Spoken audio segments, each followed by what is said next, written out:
શું કેલા શાંતિ ને? અત્યાર સુધી હતી, તારા શું કામ હે બોલ ને. એલા મારે બેગ લેવું છે. આ તો હાલ લેતા આવી, એમાં શું મોટી વાત છે? ઈ અહીંયા ક્યાંય ન મળે, ઈ ઓનલાઈન મગાવવું પડે. એવું બધું વડે કયું બેગ હે? ગુચ્ચી નું ખાલી 20,000 નું આવે. બસ ખાલી 20,000 રૂપિયાનું જ આવે? હા, મને આ બેગ લઈ દે ને. લઈ તો હમણાં દઉં, પણ તારી પાસે અત્યારે રૂપિયા કેટલા પડ્યા હે? મારી પાસે ખાલી 590 રૂપિયા પડ્યા છે. 590 રૂપિયા વાહે 20,000 રૂપિયાનું બેગ નો લેવાનું હોય ભૂત જેવી. તો મારે તારા પૈસે બેગ નથી લેવું, મારે મારા પૈસે બેગ લેવું છે. મારે લોન લેવી છે. તો હાલ લેતા આવી, તારી પાસે 590 રૂપિયા પડ્યા હે ને? હા. તો એ ચાર્જ આપી દેજે ને તારી લોન થઈ જાય. હા, હાલ.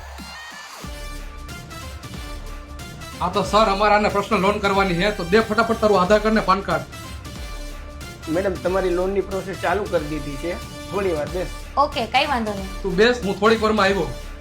હા તો મિત્રો, આની પહેલા આપણે વીમા ફાઇનાન્સ નો વિડીયો બનાવ્યો હતો, તેમાં ઘણા લોકોની કમેન્ટ આવી હતી કે એ લોકો ફોન નથી ઉપાડતા, લોન નથી થતી. એમાંથી ઘણા લોકોની લોન થઈ પણ ગઈ હતી આપણો વિડીયો જોઈને. તો એવા 3-4 જણાને આપણે ઓફિસે બોલાવ્યા છે રિવ્યુ માટે, તો આપણે ચાલો એનો રિવ્યુ લઈએ. તો ભાઈ, તમને એની માહિતી કઈ રીતે મળી હતી? તમારો વિડીયો જોઈને. કેટલા લાખની લોન થઈ હતી? 2,90,000. ડોક્યુમેન્ટ શું શું આપ્યા હતા? આધાર કાર્ડ, પાન કાર્ડ. વાહ ભાઈ વાહ. ભાઈ તમારી? 70,000. ભાઈ તમારી? 1,50,000.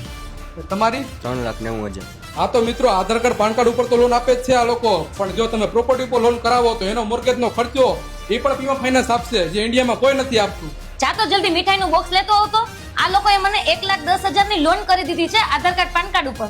હા તો મિત્રો, તમારે પણ પર્સનલ લોન અથવા પ્રોપર્ટી લોન લેવાની હોય તો એકવાર અવશ્ય મુલાકાત કરો વીમા ફાઇનાન્સ ની, જેનું એડ્રેસ છે 150 ફૂટ રિંગ રોડ, બિગ બજારની સામે, the imperial heights, D wing, office number 307, વીમા ફાઇનાન્સ, રાજકોટ.